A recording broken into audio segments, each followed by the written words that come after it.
yang bikin pengalaman membaca buku ini tuh menyenangkan karena kita pembaca jadi berasa kayak ikutan menyelidiki kasus ini dengan cara turut mengamati materi-materi tersebut. Hey fellas, welcome back to my YouTube channel. My name is Saya. Di video ini gue mau ngebahas satu novel yang udah sering banget direkomendasiin buat gue baca dari sejak tahun lalu kayaknya ya. Karena tahun ini akhirnya Gramedia tuh menerbitkan versi terjemahannya ya. Akhirnya gue bisa baca.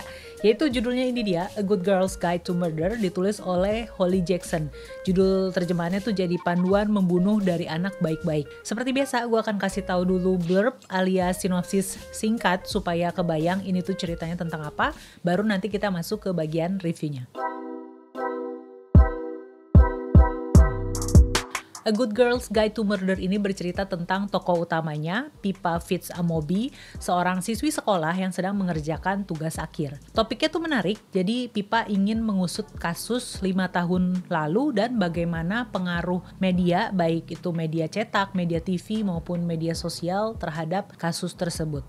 Kasusnya itu adalah menghilangnya seorang siswi cantik bernama Andy Bell dan dugaan bahwa dia dibunuh oleh pacarnya, Salsing. Pippa yakin bahwa Salsing yang dia kenal tuh nggak mungkin melakukan pembunuhan. Makanya dia bertekad untuk mencari kebenaran dari kasus tersebut. Benar-benar sebuah topik yang luar biasa untuk sebuah proyek tugas akhir sekolah. Semakin Pippa mencari tahu, semakin dia terjerat dalam jaring-jaring kusut antar para tokoh yang berada di sekeliling kejadian tersebut. Beberapa kali juga Pippa mendapat surat ancaman anonim, tapi itu nggak membuat nyali dia ciut karena Pippa yakin bahwa yang namanya kebenaran itu harus ditegakkan. Lantas apakah Pippa berhasil menemukan kebenaran dari kasus tersebut? Kalau bisa ikutin kisahnya di buku ini.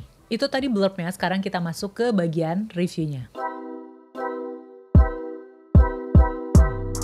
Judul itu emang populer banget ya, terbit dari tahun 2019 dan sampai sekarang tuh udah mendapat 1 juta rating dengan nilai tuh rata-rata di atas 4.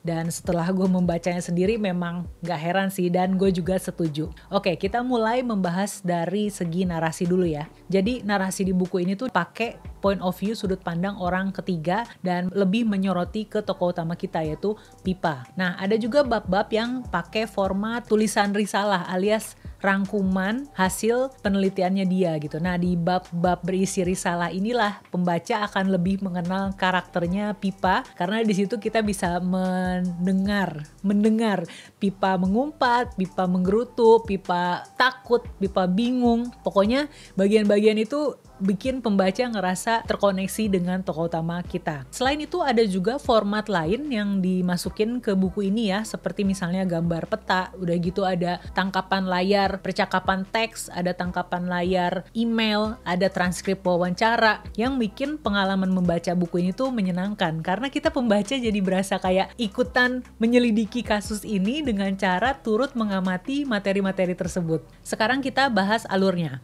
Buku ini tuh terdiri dari 3 bagian dan karena mendengar kata 3 itu, gue teringat sama struktur cerita 3 babak. Gue nggak paham strukturnya atau konsepnya seperti apa, makanya sebelum bikin review ini gue googling dulu dan ketemulah materi ini. Jadi seperti yang tertera di materi ini, bahwa di bagian pertama itu lebih ke exposition alias pengenalan tokoh-tokoh yang akan terlibat dalam ceritanya. Ada tokoh-tokoh yang berada di lingkaran pertama atau orang-orang terdekatnya Pippa. Kemudian ada juga tokoh-tokoh yang berada di sekeliling kejadian menghilangnya Andy Bell. Dan di bagian pertama ini juga lah konflik pertama mulai dimunculkan berupa surat ancaman yang diterima Pippa. Itu adalah surat ancaman pertama dan diceritakannya itu persis gitu di ending bagian pertama. Kemudian masuk ke bagian kedua di mana ada rising action alias tindakan tokoh utama kita ini makin nekat, makin nyerempet bahaya gitu ya. Lalu kemudian ada petunjuk yang jadi titik terang dalam penyelidikan ini atau bisa dibilang juga sebagai momen kemenangan buat tokoh utama. Tapi seperti tertera dalam teori konsep cerita 3 babak ya, bahwa di saat tokoh utamanya mengalami kemenangan, maka dia juga harus mengalami kegagalan. Dan yes, itu juga yang akan pembaca rasakan ketika kita merasa oke, akhirnya dapet nih gitu bukti telak, tapi ternyata ada faktor lain gitu yang bikin penyelidikan ini harus mundur lagi dan bahkan makin suram. Terus masuk ke bagian ketiga. Di bagian ketiga ini ada sesuatu yang kejadian yang intens yang akan memandu kita masuk ke bagian pre-klimaks, lalu nanti masuk ke bagian klimaks, dan di sini tuh ada sebuah plot twist yang gue nggak nyangka kalau bakal dibawa ke situ gitu. Dan setelah klimaks masuklah ke bagian conclusion, di mana di bagian ini kita akan mendapat penjelasan mengenai apa sebenarnya yang terjadi pada malam menghilangnya Andy Bell. Struktur cerita 3 babak kayak gini tuh emang gak pernah gagal dalam menciptakan cerita yang menarik ya. Ini juga adalah struktur yang gue dapati di novel Second Sister-nya Chan Ho Kei. Meskipun bukunya nih tebel ya, sekitar 480-an halaman, ya hampir 500 lah ya. Tapi dari segi penyelidikan atau alur investigasinya sendiri tuh menarik. Karena penulis masukin tokoh-tokoh yang mana masing-masing dari mereka tuh punya motifnya sendiri-sendiri. Kayaknya mereka bakal punya kontribusi terhadap menghilangnya Andy Bell di malam tersebut. Jadi intinya ya worth it lah buku setebel ini. Kalau bicara tentang karakter tokoh, pembaca otomatis bakal langsung jatuh hati sama tokoh utama di sini, yaitu Pipa. Karena melihat kegigihannya dia dan juga alasan kenapa dia mau melakukan penyelidikan ini. Karakternya Pipa nih bisa dibilang konsisten ya dari awal sampai akhir cerita. Pun setelah shocking insiden yang dia alami, dia tuh tetap resilient alias tetap gigih melaksanakan niatnya. Sementara untuk tokoh-tokoh lain di sini gue merasa kurang terkoneksi sama mereka. Mungkin juga karena porsinya mereka juga nggak sebanyak Pip. Di sini juga ada tokoh pendamping utama atau bisa dibilang sidekicknya Pip ya, namanya Raffi. Dia itu adiknya Salsing. Sebenarnya gue pengen melihat Raffi ini tuh lebih banyak porsinya, lebih banyak melakukan aksi bersama Pip. Tapi gue juga paham gitu kenapa nggak bisa begitu, karena posisinya sebagai adik terduga pelaku pembunuhan, makanya dia nggak bisa bergerak bebas. Kalau yang dirasa perkembangannya cukup kelihatan justru adalah korban sendiri, yaitu Andy Bell. Semakin Pipa menyelidiki kasus ini, semakin pembaca juga melihat lapisan-lapisan hidup atau karakternya Andy yang mana tidak seperti gambaran atau citra yang diberitakan oleh media-media selama ini. Menarik ya? Yang menarik dari buku ini selain tentang cerita investigasinya itu sendiri, gue mendapati ada hal-hal lain yang dimasukin penulis yang juga nggak kalah menarik. Yang paling kelihatan adalah tentang social punishment, bagaimana perlakuan masyarakat terhadap seseorang yang diduga bersalah itu tuh bahkan lebih parah dibandingin penjara gitu.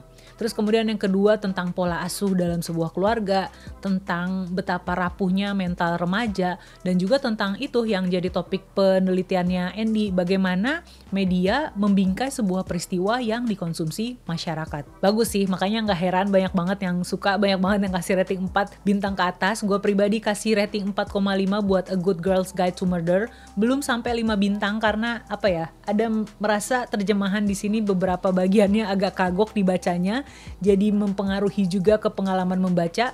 Tapi overall dari segi ceritanya sendiri gue suka banget, makanya menantikan buku kedua tayang. Dan juga gosipnya serial adaptasinya bakal tayang di bulan Juli atau Agustus gitu. Gimana dengan kamu? Ada yang udah baca judul ini? Apakah setelah menutup bukunya masih ada pertanyaan-pertanyaan yang mengganjal? Merasa ada bagian-bagian yang kamu merasa bingung? Mari ikutan diskusi bukunya di hari Minggu ya, tanggal 12 Mei di akunnya Sofa Literasi. Untuk pendaftarannya bisa klik link yang ada di kolom deskripsi bawah. Kita ketemu di diskusinya ya.